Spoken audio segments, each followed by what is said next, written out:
Hi all SSAG വൈബ്സിൻ്റെ പുതിയൊരു വീഡിയോയിലേക്ക് എല്ലാവർക്കും സ്വാഗതം. കേട്ടിട്ട് സോഷ്യൽ സയൻസിൻ്റെ ഒരു വീഡിയോ ആയിട്ടാണ് ഇന്ന് നമ്മൾ എത്തിയിട്ടുള്ളത്. കുറച്ച് ക്വസ്റ്റ്യൻസ് വെച്ചിട്ട് അതിൻ്റെ എക്സ്പ്ലനേഷനോട് കൂടിയിട്ടുള്ള ഒരു വീഡിയോ ആണെന്ന് നമ്മൾ ചെയ്യുന്നത്. ഈ ഒരു വീഡിയോ നിങ്ങൾക്ക് യൂസ്ഫുൾ ആയിട്ടുണ്ടെങ്കിൽ തീർച്ചയായിട്ടും ലൈക്ക് ചെയ്യാനോ ഷെയർ ചെയ്യാനോ കമൻറ്റ് ചെയ്യാനോ മറക്കരുത്. നിരവധി വീഡിയോകൾ നമ്മൾ ചാനലിൽ അപ്ലോഡ് ചെയ്തിട്ടുണ്ട്. സോഷ്യൽ സയൻസിനും സൈക്കോളജിക്കും കേട്ടിട്ട് സിലബസ് ബേസ്ഡ് ക്ലാസ് എന്ന് പറഞ്ഞിട്ട് സെപ്പറേറ്റ് പ്ലേലിസ്റ്റ്, സൈക്കോളജിക്ക് വേറെ ഉണ്ട്. അങ്ങനെ നിരവധി പ്ലേലിസ്റ്റുകളും ഉണ്ട്. അപ്പോൾ അതിലൊക്കെ പോയിട്ട് നിങ്ങൾ എന്ത് ചെയ്യുക, പെഡഗോഗി വീഡിയോസ് ഉണ്ട്, അതൊക്കെ കാണുക, നിങ്ങളുടെ അഭിപ്രായങ്ങൾ അറിയിക്കുക. നമ്മുടെ കോഴ്സിന് ജോയിൻ ചെയ്യാൻ ഉദ്ദേശിക്കുന്നുണ്ടെങ്കിൽ, അതായത് ഒരു 500 രൂപയ്ക്ക് നമ്മളൊരു ക്രാഷ് കോഴ്സ് പ്രൊവൈഡ് ചെയ്യുന്നുണ്ട്, കേട്ടിട്ട് സോഷ്യൽ സയൻസ് വിത്ത് സൈക്കോളജി. അപ്പോൾ 2 ആഴ്ചത്തെ കോഴ്സാണ്. ആവശ്യമുള്ളവർ എത്രയും പെട്ടെന്ന് കോൺടാക്ട് ചെയ്യുക. No taxation without representation was a slogan related to option A French revolution, option B glorious revolution, option C American war of independence, option D Russian revolution. No taxation without representation, പ്രാതിനിധ്യമില്ലാതെ നികുതിയില്ല എന്ന slogan ഏത് വിപ്ലവവുമായി ബന്ധപ്പെട്ടിരിക്കുന്നു?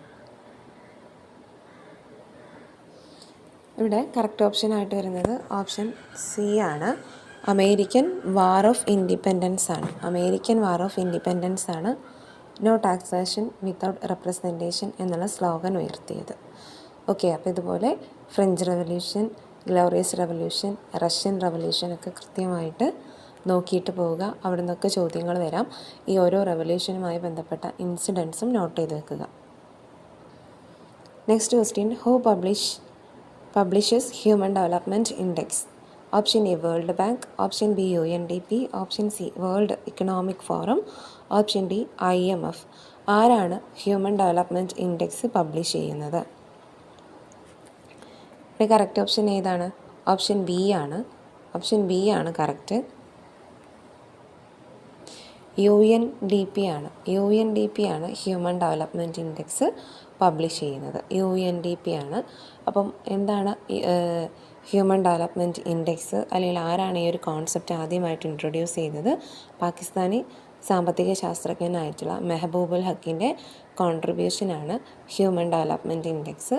അതിൽ പറയുന്ന 3 കാര്യങ്ങൾ എന്തൊക്കെയാണെന്ന് ചോദിച്ചാൽ അത് മുന്നേ എക്സാമിന് ചോദിച്ചിട്ടുണ്ട്. ഹ്യൂമൻ ഡെവലപ്മെൻറ്റ് ഇൻഡെക്സിൽ വരുന്ന കാര്യങ്ങൾ ഇവിടെ പ്രധാനമായിട്ടും വരുന്നത് ലൈഫ് എക്സ്പെക്റ്റൻസിയാണ്, അതുപോലെ education and per capita income, ആയുർദൈർഘ്യം, അതുപോലെ വിദ്യാഭ്യാസം, അതുപോലെ ആളോഹരി വരുമാനം. ഈ 3 കാര്യങ്ങളാണ് HDI ഇൻഡെക്സിൽ നോക്കുന്നത്. അപ്പോൾ ഇതിൽ HDI ഇൻഡെക്സിൽ 2023 ഫസ്റ്റ് പൊസിഷൻ നോർവേയും ഇന്ത്യയുടെ സ്ഥാനം 132ആണ്. 191 രാജ്യങ്ങളിൽ 132ാമത്തെ സ്ഥാനമാണ് ഇന്ത്യയുടേത്. ഓക്കെ, അപ്പോൾ UNDP ആണത് പബ്ലിഷ് ചെയ്യുന്നത്.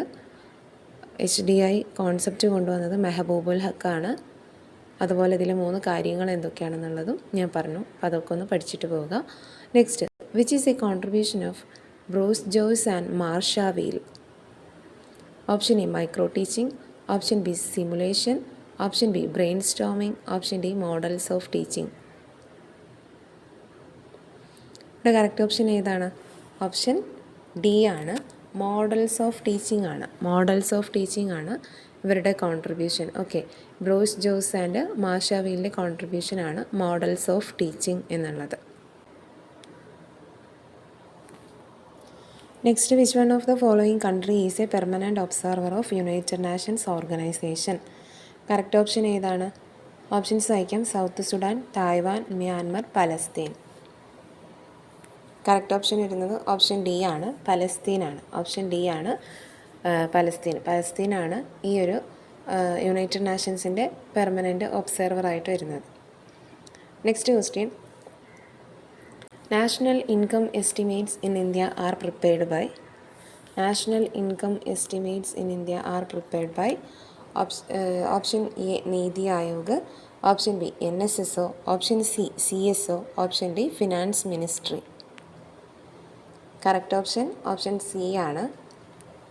ഓപ്ഷൻ സി ആണ് correct. CSO, central statistical organisation, അല്ലെങ്കിൽ സെൻട്രൽ സ്റ്റാറ്റിസ്റ്റിക്കൽ ഓർഗനൈസേഷൻ അല്ലെങ്കിൽ ഓഫീസാണ് ഈ കണ്ടക്ട് ചെയ്യുന്നത്? നാഷണൽ ഇൻകം കാൽക്കുലേറ്റ് ചെയ്യുന്നതിനുള്ള ഇൻസ്റ്റിറ്റ്യൂഷനാണ് CSO.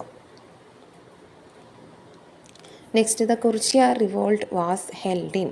The Kurichya revolt was held in. എന്നാണ് കുറിച്യ റിവോൾട്ട് ഉണ്ടായത്? Option A 1821, option B 1921, option C 1820, option D 1812. Correct option D ആണ്, 1812 ആണ്. 1812 കുറിച്യ റിവോൾട്ട് നടന്ന വർഷം. അപ്പോൾ ഇവിടെ ചൈനീസ് കമ്മ്യൂണിസ്റ്റ് പാർട്ടിയുടെ ലീഡറായിട്ട് വരുന്നത് ഓപ്ഷൻ ഡി ആണ്. ഓപ്ഷൻ ഡി മാവോസെ തൂങ്ങാണ് ചൈനീസ് കമ്മ്യൂണിസ്റ്റ് പാർട്ടിയുടെ ലീഡറായിട്ട് വരുന്നത്. അതുപോലെ സൺയാത്സനും ചിയാൻ കൈഷക്കൊക്കെ ചൈനയുമായിട്ട് റിലേറ്റ് ചെയ്ത് വരുന്ന ആളുകളാണ്. പക്ഷെ അവർ കമ്മ്യൂണിസ്റ്റ് പാർട്ടിയുടെ ആളുകളല്ല എന്നുള്ളത് നോട്ട് ചെയ്യുക. സൺയാത്സന് കുമിങ്താങ് പാർട്ടിയുമായിട്ടൊക്കെ ബന്ധപ്പെട്ട് നിൽക്കുന്ന ആളാണ്. അപ്പോൾ എന്താണ് കുമിങ്താങ് പാർട്ടി? ആരാണ്? ചിയാങ് കൈഷക്ക് അതുപോലെ സൺയാത്സന് ആരൊക്കെയാണ് എന്നുള്ളത് കൃത്യമായിട്ട് മനസ്സിലാക്കി വെക്കുക. മുന്നേ ഇവരുമായി ബന്ധപ്പെട്ട ക്വസ്റ്റ്യൻസ് ഉണ്ടായിരുന്നു. അപ്പോൾ ഈ ഒരു ഭാഗത്തുനിന്ന് എന്തായാലും ചൈനീസ് വിപ്ലവവുമായി ബന്ധപ്പെട്ട് ലോങ് മാർച്ച്, അപ്പോൾ അതൊക്കെ ചോദിക്കാൻ സാധ്യതയുണ്ട്. അപ്പോൾ ആ ഭാഗങ്ങളൊക്കെ പഠിച്ചിട്ട് തന്നെ പോവുക. Next question, the major vegetation type found in Sundarban delta. Sundarban ഡെൽറ്റയിൽ കാണുന്ന മേജർ വെജിറ്റേഷൻ സസ്യജാലങ്ങൾ ഏതാണ് എന്നാണ് ചോദിച്ചിട്ടുള്ളത്. Mountain forest, tropical deciduous forest, tropical evergreen forest, mangrove forest. Okay, അപ്പം ഈ ഒരു സുന്ദർബൻ ഡെൽറ്റ എവിടെയാണ് വരുന്നത്? പശ്ചിമ ബംഗാളിലാണ് അല്ലേ? പശ്ചിമ ബംഗാളിൽ വരുന്നതാണ് ഇത് സുന്ദർബൻ ഡെൽറ്റ എന്ന് പറയുന്നത്. അപ്പോൾ ഇവിടെ കാണുന്ന ഫോറസ്റ്റ് വെജിറ്റേഷൻ ടൈപ്പ് ഏതാണ്? കറക്റ്റ് ഓപ്ഷൻ വരുന്നത് ഓപ്ഷൻ ഡി ആണ് അല്ലേ? മാൻഗ്രൂവ് ഫോറസ്റ്റ്, കണ്ടൽ കാടുകളാണ്. മാൻഗ്രൂവ് ഫോറസ്റ്റ് ആണ് ഏറ്റവും കൂടുതലായിട്ട് സുന്ദർബൻ ഡെൽറ്റയിൽ കാണുന്നത്. അപ്പം എന്താണ് മാൻഗ്രൂവ് ഫോറസ്റ്റ്, മൗണ്ടെയിൻ ഫോറസ്റ്റ് എന്താണ്, ട്രോപ്പിക്കൽ ഡെസിഡസ് ഫോറസ്റ്റ് എന്താണ്? ഈ 4 കാര്യങ്ങളും പഠിക്കുക. ഇത് ഈ വെജിറ്റേഷൻ ടൈപ്പുകൾ എവിടെയൊക്കെ കണ്ടുവരുന്നു അല്ലെങ്കിൽ എങ്ങനെയൊക്കെ കണ്ടുവരുന്നു എന്നുള്ളത് ചോദിക്കാറുണ്ട്. അല്ലെങ്കിൽ ഏതെങ്കിലും വെജിറ്റേഷൻ ടൈപ്പ് തന്നിട്ട് ഇത് ഏത് ഭാഗത്താണ് കൂടുതലായിട്ട് കാണപ്പെടുന്നത് എന്ന് ചോദിക്കാറുണ്ട്. അപ്പോൾ ഈ ഭാഗങ്ങളും കൂടെ ഒന്ന് നോക്കി പോകുന്നത് നന്നായിരിക്കും. Next question, land revenue settlement was introduced by. Permanent land revenue settlement ആരാണ് കൊണ്ടുവന്നത്? Lord Cornwallis, Lord Lytton, Lord William Bentinck, Lord Wellesley. The permanent land revenue settlement ആരാണ് കൊണ്ടുവന്നത്? Correct option A Lord Cornwallis ആണ്. Lord Cornwallis ആണ് എന്ത് കൊണ്ടുവന്നത്? Permanent land revenue settlement കൊണ്ടുവന്നത്. അപ്പോൾ എന്താണ് പെർമനൻറ്റ് ലാൻഡ് റവന്യൂ സെറ്റിൽമെൻറ്റ്? അതിൻ്റെ ഇയർ നമുക്ക് ഇമ്പോർട്ടൻ്റ് ആണ്. അതുപോലെ മറ്റുള്ള land revenue settlement, Mahalwari system, rate വാരി സിസ്റ്റം, ഈ റേറ്റ് വാരിയൊക്കെ ആരാണ് കൊണ്ടുവന്നത്? തോമസ് മൺറോ അതുപോലെയുള്ള ഈ ആളുകളും ഇത് കൊണ്ടുവന്ന ആളുകളും അതുപോലെ ഏത് ഏരിയാസിലാണ് ഈ ഓരോ സിസ്റ്റവും മഹൽവാരിയൊക്കെ കൊണ്ടുവന്നത്, ഏതൊക്കെ പ്രദേശങ്ങളിലാണ് എന്നുള്ളതും, നോർത്ത് ഇന്ത്യയിലാണോ സൗത്ത് ഇന്ത്യയിലാണോ, അതൊക്കെ നമുക്ക് ഇമ്പോർട്ടൻ്റ് ആണ്. അതിൻ്റെ ഇയേഴ്സ് നമുക്ക് ഇമ്പോർട്ടൻ്റ് ആണ്. ഓക്കെ, അപ്പോൾ അതൊക്കെ നോട്ട് ചെയ്ത് വെക്കുക. അപ്പോൾ ലോർഡ് ലിറ്റൺ ആരാണ്? Lord Liton most reactionary viceroy ഇന്ന് നമുക്ക് വിളിക്കാൻ സാധിക്കുന്ന ഒരു ആരാണ്? ഒരു വൈസ്രോയി ആയിരുന്നു ആര്? Lord Liton vernacular press act കൊണ്ടുവന്നത്. അങ്ങനെ ഒരുപാട് റിയാക്ഷണറി ആയിട്ടുള്ള ഒരുപാട് റിഫോംസും കാര്യങ്ങളൊക്കെ കൊണ്ടുവന്നിട്ടുള്ള ആളാണ് ആര്? ലോർഡ് ലിറ്റൺ. അതുപോലെ ലോർഡ് വെല്ലസ്ലി എന്തുമായിട്ട് ബന്ധപ്പെട്ട് നിൽക്കുന്ന ആളാണ്? സബ്സിഡറി അലയൻസുമായിട്ട് ബന്ധപ്പെട്ട് നിൽക്കുന്ന, സൈനിക സഹായ വ്യവസ്ഥയുമായിട്ട് ബന്ധപ്പെട്ട് വരുന്ന ഒരാളാണ് ലോർഡ് വെല്ലസ്ലി. ലോർഡ് വില്യം ബെൻറ്റിക്കിൻ്റെ സമയത്താണ് 1829 സതി നിരോധിച്ചത്. അപ്പോൾ അതൊക്കെ നോട്ട് ചെയ്യുക. ഓരോ ആളുകളും ഓരോ വൈസ്രോയ്സും നമുക്ക് ഇമ്പോർട്ടൻ്റ് ആണ്. അവരുടെ സമയത്ത് നടന്നിട്ടുള്ള പ്രധാന ഇൻസിഡൻസുകൾ, നിയമങ്ങളൊക്കെ നമുക്ക് ഇമ്പോർട്ടൻ്റ് ആണ്. Next, an ephemeral river in India. River Luni, river Ganga, river Godavari, river Krishna. അപ്പോൾ ഇവിടെ ഏതാണ് കറക്റ്റ് ഓപ്ഷൻ ആയിട്ട് വരുന്നത്? നമുക്കറിയാം ഓപ്ഷൻ എ റിവർ ലൂണിയാണ് കറക്റ്റ് ഓപ്ഷൻ ആയിട്ട് വരുന്നത്. നെക്സ്റ്റ് ക്വസ്റ്റ്യൻ എന്താണ്? നെക്സ്റ്റ് ക്വസ്റ്റ്യനിലോട്ട് പോകാം. Which is the headquarters of world trade organisation? World trade ഓർഗനൈസേഷൻ്റെ ഹെഡ് ക്വാർട്ടേഴ്സ്, WTOയുടെ ഹെഡ് ക്വാർട്ടേഴ്സ് എവിടെയാണ്? ഇതെപ്പോഴും പലരും തെറ്റിക്കുന്ന ഒരു ക്വസ്റ്റ്യനാണ്. ഇങ്ങനെയുള്ള ക്വസ്റ്റ്യൻസ് ഇത് മാറിപ്പോകും അല്ലേ? പക്ഷേ ഇവിടെ കറക്റ്റ് ഓപ്ഷൻ ഏതാണ്? Washington, Geneva, Manila, Rome. ഏതാണ് WTOയുടെ ഹെഡ് ക്വാർട്ടേഴ്സ്? ജനീവയാണ്. ജനീവ. Okay, Geneva. അപ്പം മുന്നേ വേൾഡ് ബാങ്കിൻ്റെത് ചോദിച്ചിട്ടുണ്ട്, അല്ലെങ്കിൽ IMFൻ്റെ ചോദിക്കാറുണ്ട്.